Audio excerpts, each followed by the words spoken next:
Automatic tone mapping makes it easy to work with HDR and 10-bit log footage on the same timeline. Today's cameras capture an amazing amount of color and detail.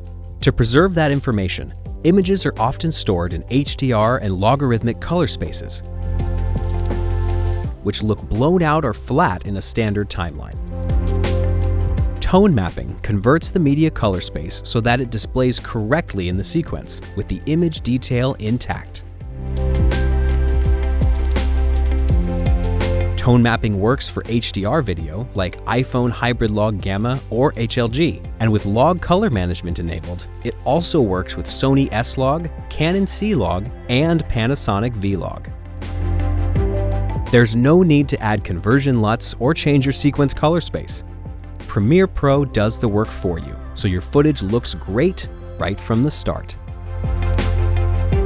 Unlike LUTs, tone mapping is non-destructive, so images are displayed correctly and you can apply color corrections or do creative color grading without worrying about clipping or artifacts. Even with different formats in the same timeline. Automatic tone mapping in Premiere Pro makes your footage look great so you can focus on editing.